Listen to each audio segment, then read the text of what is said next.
Joining me now from New York is Trump campaign manager Kellyanne Conway. Kellyanne, good to see you. Thanks for joining us. Hi, Jake. Hi. So first of all, we're glad everyone's okay. I have to ask, your social media director, Dan Scavino, and a member of Mr. Trump's family, they're retweeting misinformation that this was an assassination attempt. It was not an assassination attempt. Thankfully, should they be spreading this misinformation? Well, I'm glad you're happy that everybody's okay. That's really the main focus here. It's scary. I mean, all the coverage is usually about our protesters wreaking havoc and making people feel afraid, and this certainly goes both ways. I'm with Mr. Trump and the Secret Service routinely. They do an amazing job. They are absolutely the unsung heroes, I'm sure, for Mrs. Clinton as well in the Secret Service. We really respect those men and women enormously, and I'm glad nobody was hurt, but it does remind you that in these closing days, especially as the polls tighten, many of us are getting more death threats, getting more angry messages on social media and elsewhere.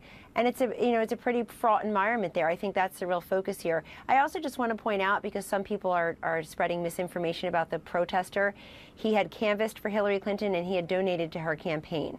So this is a Democratic plant or operative trying to disrupt our rally. And I think that people saw a nimble, resilient Donald Trump, who would be nimble and resilient as president as well, take back to the stage Dan Scavino telling people, we're not going to be stopped. Nobody can interrupt this movement. But, you know, if you're Don Jr. and you're on a live TV set while you're watching this unfold, it's pretty rattling to think of what may have happened to your father. So I'll excuse him that. Except it wasn't an assassination attempt. It was apparently a local voter, a Republican, who says he is supporting Hillary Clinton. He has given money to Hillary Clinton. He has canvassed for Hillary Clinton, but he says he's a Republican. But most importantly, he was not trying to assassinate anyone. Here's what I'm talking about. Let's put it up. Donald Trump Jr. and Dan Scavino retweeted this, quote, "Hillary ran away from rain today. Trump is back on stage minutes after assassination attempt." Again, we're very happy that this was not an assassination attempt, but why is your campaign spreading that it was?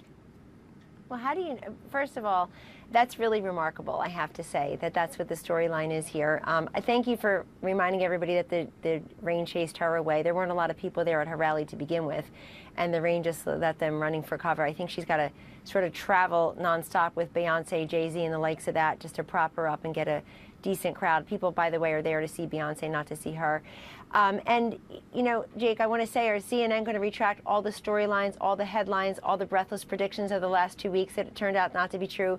The race is over. The path is closed. It's going to be a blowout. You guys retract that, and I'll give a call to Dan Scavino about the retweet. I never reported anything along those lines. I've always been saying that this was going to be a tight election, and even when Hillary... Who hasn't? CNN certainly has. CNN certainly has. You know, I love CNN, but you got to be honest here. The lower third, what's always on the chyrons, the panelists, the so-called experts, constantly saying she can't lose, the race is over, the path is narrowed. And you know what? I actually thank you guys in part for that, because I've never heard anybody say the race CNN? was over. We've been saying all along that Donald Trump has a path to the presidency, and you can say wow all you want. I've never said that the race was over. We can replay as many tapes as you want.